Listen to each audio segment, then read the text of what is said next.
cooking. It can be used for anything. You can see the marks. I put it right in the fire. It's been as good as it was from day one. This is a couple of years old, this one here.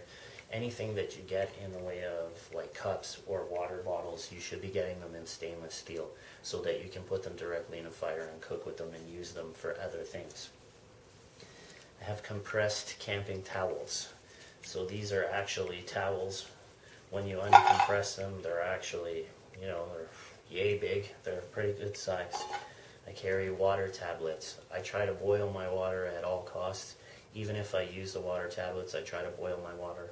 But you also got to think, sometimes on the run, you may not be able to boil your water. A fire could cost you your life.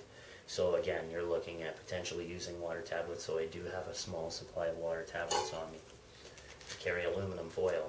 Again, can be used to make fishing lures, which I have done successfully in the past, or it can be used for cooking, baking things in coals, and whatnot. You can take the bottom of the bulrush and you can actually put that in there and cook it down to break down some of the starches and whatnot to eat. I have a foldable another little multi-tool, but this is my kitchen accessory, so it's got a knife and fork on it. It also has a couple little knives. They're not the greatest. It's a Chinese made thing, but it's small and compact, and that's why I wanted it. I didn't want it for the knife. I wanted it for the utensil. Nice and light, nice and small. As far as food, I carry this here. This is a pot. It's a little pot that I carry. It does add a little bit of weight again, but inside this pot I have all my food. And I use this pot for everything. I eat out of it, I boil water in it, it's a little bit bigger in the cup or whatever. Plus, because all the food is inside of it, when it's stored in my bag, it really doesn't take up any extra room. If you really wanted to save a little bit of space, you could unscrew the handles, but then you wouldn't be able to lift it. So, for my purpose, I leave it. I leave the lid because it compacts everything inside, and inside I have my food. When you're on the run, you're not packing for flavor. You're packing for what the food actually brings you.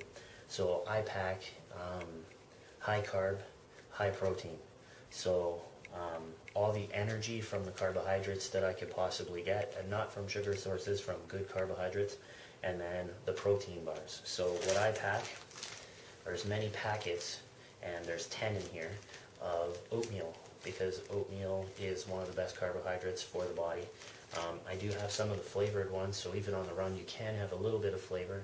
There's also some sugars in there which will help you when you're, you know, taking off as well, because you are going to be, you're not going to be sitting down for a steak dinner, so you're not going to have your normal amount of calories.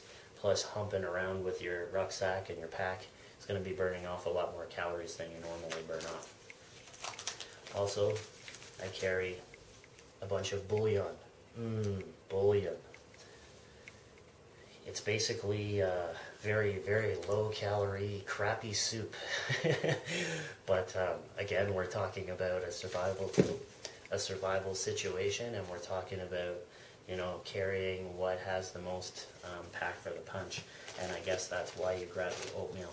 The other thing I carry is as many protein bars as I can carry. Protein bars are probably the best thing that you can put in your pack, because you get protein, you get some fat, and then everything else that's packed into here is just multi-mineral, multivitamin. So you can't beat that on the run when you're not getting the maximum amount of calories that you should be getting. All of the extra vitamins and minerals that you can get into your body are advantageous. The other thing that I have is 45 days worth, 1 pill a day, of multivitamin, multi-mineral, so that I can nourish my body with what's missing from my on-the-run diet. So protein bars, oatmeal, multivitamins, bouillon, and then the other thing that I do have in my pack is a little bit of instant coffee. And again, if you're sitting around playing cards late at night hiding from people, maybe you have time to have a coffee with your buddy. So that's my food kit. I'll put it together later when I put it in the bag and I show you. My sleeping kit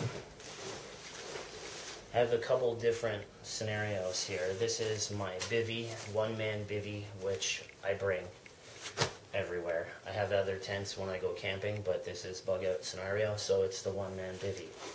I also have a really tightly rolled up tarp. I use this to cover over my bivvy in the way of camouflage.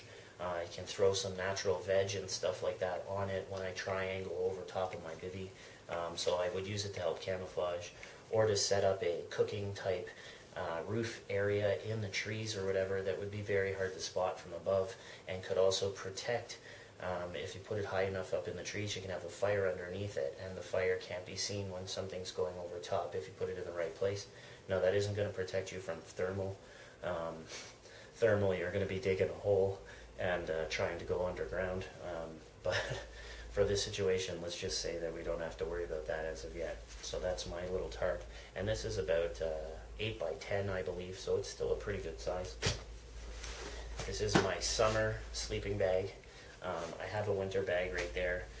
This is a little bit smaller, much lighter. This is only like 2.5 pounds.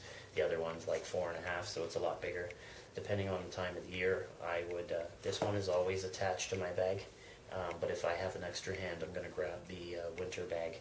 Although I do have enough gear with me and clothing and stuff that I would be able to survive with the winter bag if I set up a shelter with an indoor fire, which I have done before as well.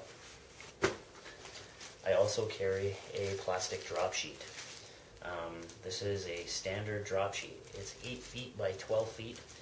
You get them at Canadian Tire or the dollar store. I love the dollar store for stuff. This drop sheet is like $1 or $2. It's 8 by 12 of waterproofing. You can use it to create a solar still.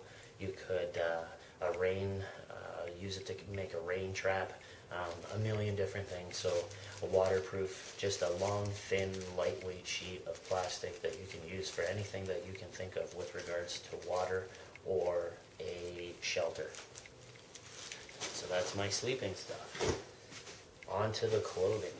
Oh, I also have a inflatable mattress, but this adds a good chunk of weight. I wouldn't bring this in a situation where I was bugging out. I would bring this in a camping situation because pounds equal pain, remember? And this thing is about 2.5 pounds of pain that I would take off in this situation of bugging out. The same as leaving behind my winter bag and just running with the lightweight bag and my other gear.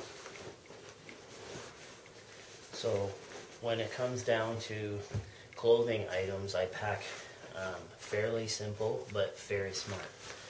Okay, so I pack a pair of winter gloves. You never know what season of the year it's going to be, and in Canada, even if it's fall or they come in, even now how it's in April, you get some of those cold days. I was out camping a few weeks ago. It dropped down to about 0 at night, and I had wished I had my toque with me, and I left it behind, so shame on me. So I learned my lesson. So my winter gloves, my winter toque. Now, in the purpose of bugging out, yes, I would chop my little pom-pom beads off because this running through the bush, boing, boing, boing, you're going to see. So I would take that off, but a nice ear protection and head protection. It's made of wool, so it keeps its insulative properties even if it gets wet. So extremely good. Great for lying in the bivvy too if you're cold. Nice extra pair of thick socks.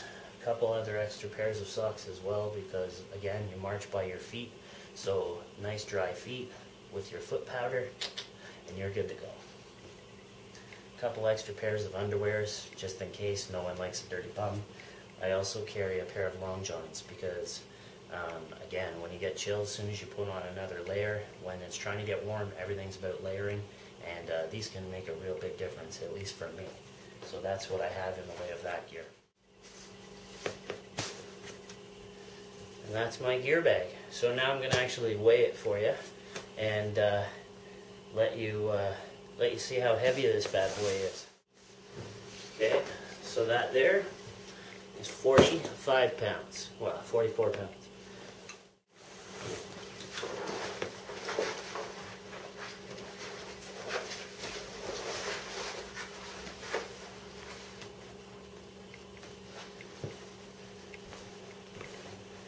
And that's it. It's time to